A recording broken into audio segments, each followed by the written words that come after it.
দুই উপদেষ্টার পদত্যাগ আগামী সপ্তাহে কিংবা ঈশ্বরদীতে বিএনপি জামাত সংঘর্ষ, আগ্নেয়াস্ত্রতে ভাইরাল যুবকের পরিচয় মিলল। সংবাদ মাধ্যমের এসব শিরোনাম দেখে আপনার মনে হতে পারে নির্বাচন হয়তো ফেব্রুয়ারিতে হচ্ছে। কেউ হয়তো ভাবতে পারেন নির্বাচন হলে সেটি ভয়াবহ সংঘাত আর মারামারি নির্বাচনই হতে যাচ্ছে। কিন্তু বাংলাদেশের রাজনীতি, বিশেষ করে নির্বাচনের রাজনীতি এই মুহূর্তে অতটাও সহজ সরল নয় যতটা সাদা চোখে দেখা যাচ্ছে। বরং ঢাকা এখন একটি আন্তর্জাতিক ট্রাফিক জ্যামের মাঝখানে দাঁড়িয়ে। এই জ্যামের পেছনের কারণ কোনো অভ্যন্তরীণ কোন্দল নয়, বরং এর পেছনে কলকাঠি নাড়ছে বিদেশি খেলোয়াড়রা। কারণ বাংলাদেশের সামনের দিনের রাজনীতির ভাগ্য যমুনা কিংবা ক্যান্টনমেন্টে নির্ধারণ হচ্ছে না, বরং এর মূল উৎস হয়ে যাচ্ছে দিল্লি আর ওয়াশিংটন। আঞ্চলিক স্থিতিশীলতা আর ইন্দো প্যাসিফিকের খবরদারির জন্য ভারত ও আমেরিকার স্বার্থ এক সুতোয় গেঁথে যাওয়ায় বাংলাদেশ পুরো দক্ষিণ এশিয়ার জন্য ভূ রাজনৈতিক হটকেক হয়ে উঠেছে। যে কারণে বাংলাদেশের আগামী নির্বাচন হয়ে উঠতে পারে পুরো এশিয়ায় গেম অফ থ্রোনসের নতুন সিজন। কূটনৈতিক সূত্রগুলো বলছে, বাংলাদেশের আগামী জাতীয় সংসদ নির্বাচন নিয়ে ভারত ও আমেরিকার সাথে দোহাতে বসে বৈঠক করেছে বাংলাদেশ। এমনকি বিশেষ বার্তা নিয়ে বাংলাদেশে এসেছিলেন ভুটানের প্রধানমন্ত্রী। এর পেছনে কাজ করছে বাংলাদেশ ও রাখাইন রাজ্যের বিনিময় মূল্য। ভারত ও আমেরিকার এই দেয়া নেয়ার কৌশলে বড় একটি গুটি হলো বাংলাদেশের আগামী সংসদ নির্বাচন। বৈঠকে যা নিয়ে আলোচনা হয়েছে সেই সূত্র ধরে যদি সামনের দিনগুলো আগায়, তাহলে আওয়ামী লীগ আর নির্বাচন ইস্যুতে দুটি প্রশ্ন দেখা দিবে। টাইমস অফ বাংলাদেশের খবরের শিরোনাম হলো, ফেব্রুয়ারি নির্বাচনের আগে ফের সক্রিয় যুক্তরাষ্ট্র ভারত। এই রিপোর্টটিতে সাম্প্রতিক সময় পর্দার আড়ালে ঘটে যাওয়া বেশ কিছু বৈঠক আর তৎপরতার খবর তুলে ধরা হয়েছে। রিপোর্টটিতে বলা হয়েছে, বাংলাদেশের আসন্ন জাতীয় সংসদ নির্বাচনকে কেন্দ্র করে দক্ষিণ এশিয়ায় নতুন করে ভূ রাজনৈতিক তৎপরতা দেখা দিয়েছে। ঢাকা কেন্দ্রিক রাজনৈতিক প্রভাব বজায় রাখতে যুক্তরাষ্ট্র ও ভারত সক্রিয় হচ্ছে। একই সঙ্গে নীরবে কূটনৈতিক প্রচেষ্টা জোরদার করছে দেশ দুটি। কূটনীতিকদের মতে, বাংলাদেশের রাজনৈতিক রূপান্তর এখন ওয়াশিংটন ও দিল্লি উভয়ের জন্য গুরুত্বপূর্ণ কৌশলগত অগ্রাধিকার হিসেবে উঠে এসেছে। বলা হয়েছে, ভারত ও যুক্তরাষ্ট্রের স্বার্থ বা চাওয়া পাওয়া মিলে যাওয়ায় চোখে পড়ার মতো তৎপরতা দেখা যাচ্ছে। একাধিক কূটনৈতিক সূত্রের বরাদ দিয়ে টাইমস অফ বাংলাদেশ এবং নর্থ ইস্ট নিউজের খবরে বলা হয়েছে, আসন্ন ত্রয়োদশ জাতীয় সংসদ নির্বাচনে আওয়ামী লীগের অংশগ্রহণ নিশ্চিত করতে ভারত আড়ালে প্রচেষ্টা আরো জোরদার করেছে। প্রশ্ন হলো, কেন ভারতের এমন প্রচেষ্টা? দর্শক, ভারতের মূল চিন্তা তিনটি। প্রথমত, বাংলাদেশের অভ্যন্তরীণ স্থিতিশীলতা। দ্বিতীয়ত, জঙ্গিবাদ পুনরুত্থানের ঝুঁকি। আর তৃতীয়ত, ভারতের উত্তর পূর্বাঞ্চলের নিরাপত্তা সংক্রান্ত কারণ। অর্থাৎ দিল্লির কাছে আওয়ামী লীগের নির্বাচনে অংশগ্রহণ তাদের নিরাপত্তার জন্য মাস্ট ডু টাস্ক হিসেবে গণ্য হচ্ছে। আর এ লক্ষ্য পূরণের জন্যই শুরু হয় উচ্চ পর্যায়ে বৈঠক। প্রথম বৈঠকটা হয় দিল্লিতে কলম্বো সিকিউরিটি কনক্লেভের সাইড লেনে। বাংলাদেশের জাতীয় নিরাপত্তা উপদেষ্টা ডক্টর খলিলুর রহমান এবং ভারতের জাতীয় নিরাপত্তা উপদেষ্টা অজিত দোভাল, এই দুই গুরুত্বপূর্ণ ব্যক্তির মধ্যে আলোচনা হয়। কিন্তু চমক আরো বাকি আছে। এই বৈঠকের পরপরই তারা আরো এক দফা বৈঠকে বসেন। আর সেই বৈঠকের লোকেশন হলো মধ্যপ্রাচ্যের রহস্যময় দেশ কাতার। কাতারে বৈঠক হওয়া মানে এর গুরুত্ব কয়েক গুণ বেড়ে যাওয়া। কেন?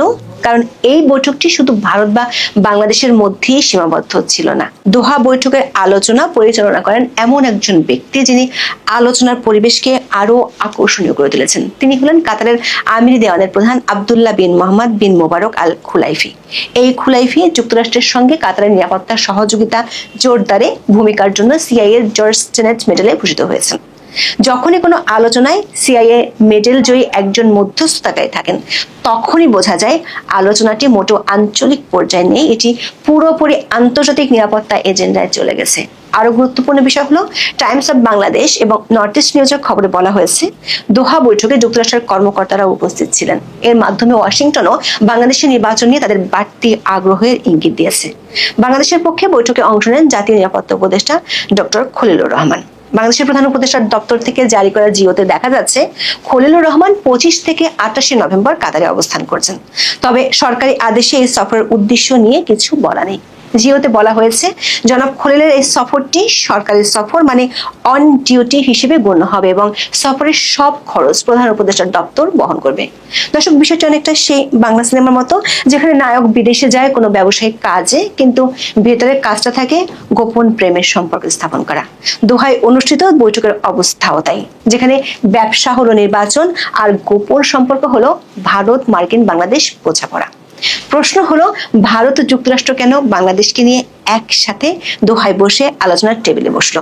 কূটনীতিকরা জানাচ্ছেন ভারত ও যুক্তরাষ্ট্রের উদ্বেগের মধ্যে বেশ কিছু জায়গায় মিল আছে। এর অর্থ হলো নরেন্দ্র মোদী এবং ডোনাল্ড ট্রাম্প দুজনের প্রশাসনের টেনশন পয়েন্টগুলো প্রায় এক। দিল্লি বলছে বাংলাদেশের শান্তি থাকা দরকার, আওয়ামী লীগ নির্বাচনে না থাকলে গন্ডগোল হবে, আর গন্ডগোল হলে ভারতের উত্তর পূর্ব সীমান্তে জঙ্গি বেড়ে যাবে, তাতে ভারতের শান্তি নষ্ট হবে। অন্যদিকে ওয়াশিংটন বলছে তাদের ইন্দো প্যাসিফিক স্ট্র্যাটেজিতে ভারতই বস, আর বাংলাদেশকে আমেরিকার দরকার ভূ রাজনৈতিক ক্ষেত্র হিসেবে। এই অঞ্চলে যে চীনের প্রভাব বাড়ছে সেটা কমাতে হবে। চীনের প্রভাব মানে আমেরিকার ঘুম হারাম হয়ে যাওয়া। দর্শক, ভারত ও আমেরিকা দুই দেশের সবচেয়ে বড় অস্বস্তির কারণ এক, সেটি হলো চীন। চীন নীরবে সব দলের সাথে সম্পর্ক বানাচ্ছে। এই জন্য এক বিয়েতে বর আর কনে পক্ষের ঝগড়ার মাঝে এক তৃতীয় পক্ষের লোক এসে সবার সাথে দোস্তি করে নিচ্ছে। সূত্রগুলো বলছে দুই দেশের স্বার্থ এক বিন্দুতে মিলে যাওয়ায় বাংলাদেশকে নিয়ে দোহাতে বৈঠক হয়েছে। প্রশ্ন হলো, এই একই চাওয়া পাওয়ার মধ্যে বাংলাদেশকে নিয়ে ভারত ও যুক্তরাষ্ট্রের মধ্যে লেনদেনটি কি হচ্ছে? কূটনৈতিক সূত্রগুলো বলছে ঢাকা নিয়ে যুক্তরাষ্ট্রের কাছে ভারতের প্রত্যাশা এখন বেশ পরিষ্কার। দিল্লি মনে করে গত কয়েক মাসে বাংলাদেশের সঙ্গে তাদের প্রভাব কিছুটা কমে গেছে এবং সেটি পুনরুদ্ধারে ওয়াশিংটনের সমর্থন দরকার। অন্যদিকে যুক্তরাষ্ট্র চায় মিয়ানমারের রাখাইন অঙ্গরাজ্যে ভারতের ভূমিকা আরো জোরদার হোক। রাখাইনে আরাকান আর্মি ও অন্যান্য সশস্ত্র গোষ্ঠী নতুন বাস্তবতা তৈরি করছে এবং ওয়াশিংটন মনে করে ভবিষ্যতে পুনর্গঠন ও স্থিতিশীলতা প্রক্রিয়ায় ভারত গুরুত্বপূর্ণ ভূমিকা রাখতে পারে। এটা অনেকটা আন্তর্জাতিক বাজারের দর কষাকষির মতো, তুমি আমাকে ঢাকা দাও, আমি তোমাকে রাখাইন দিচ্ছি। দর্শক, টাইমস অফ বাংলাদেশের খবরে দিল্লি আর দোহার বৈঠক ছাড়াও আরেকটি স্পর্শকাতর বিষয় উঠে এসেছে। পত্রিকাটি বলছে অভ্যন্তরীণ আলোচনার সঙ্গে যুক্ত একাধিক ব্যক্তি তাদের জানিয়েছেন সাবেক প্রধানমন্ত্রী শেখ হাসিনাকে দেশে ফেরত আনার প্রশ্নটিও কিছু পর্যায়ে আলোচনায় উঠে এসেছে। তবে তারা বলছেন নির্বাচন প্রশ্নে সুস্পষ্টতা না আসা পর্যন্ত এ বিষয়ে ভারত কোনো আগ্রহ দেখাতে রাজি নয়। তার মানে ভারত আগে নির্বাচনের কাঠামো চূড়ান্ত দেখতে চায়, তারপর অন্যান্য বিষয় নিয়ে ভাববে। মূল কথা হলো দোহা বৈঠকে নির্বাচনের কথা, স্থিতিশীলতার কথা, এমনকি সাবেক প্রধানমন্ত্রী শেখ হাসিনাকে দেশে ফেরানোর প্রশ্নটি উঠেছে। কিন্তু ভারত বলছে নির্বাচন ফাইনাল না হলে এ ব্যাপারে কথা নেই। এজন্য এক জটিল কূটনৈতিক দর কষাকষি। এদিকে এই নীরব কূটনৈতিক তৎপরতার মধ্যে আরেকটি ট্র্যাক টু কূটনীতির উদাহরণের কথা উঠে এসেছে। দর্শক, ট্র্যাক ওয়ান ডিপ্লোমেসি হলো সরাসরি রাষ্ট্রীয় বা সরকারি পর্যায়ের কূটনীতি, আর ট্র্যাক টু ডিপ্লোমেসি হলো একটি অনানুষ্ঠানিক প্রক্রিয়া যেখানে পর্দার আড়ালেই আলোচনা হয়ে থাকে। টাইমস অফ বাংলাদেশের খবরে বলা হয়েছে সম্প্রতি ভুটানের প্রধানমন্ত্রী শেরিং তোবগে যে বাংলাদেশ সফরে এসেছিলেন তখন তিনি নাকি ভারতের প্রধানমন্ত্রী নরেন্দ্র মোদীর একটি বিশেষ বার্তা নিয়ে এসেছিলেন। যদিও কোনো পক্ষই এই বার্তার বিষয়বস্তু প্রকাশ করেনি, কিন্তু সবাই এই সফরকে বাংলাদেশের নির্বাচনকে ঘিরে এক ধরনের নীরব কূটনীতি হিসেবে দেখছেন।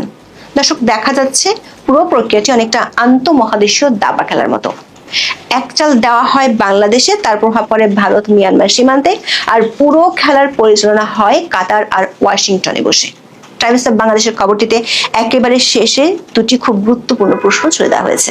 বলা হয়েছে কূটনৈতিক তৎপরতা যত বাড়ছে আলোচনা এখন দুটি প্রশ্নই সবচেয়ে প্রাধান্য পাচ্ছে।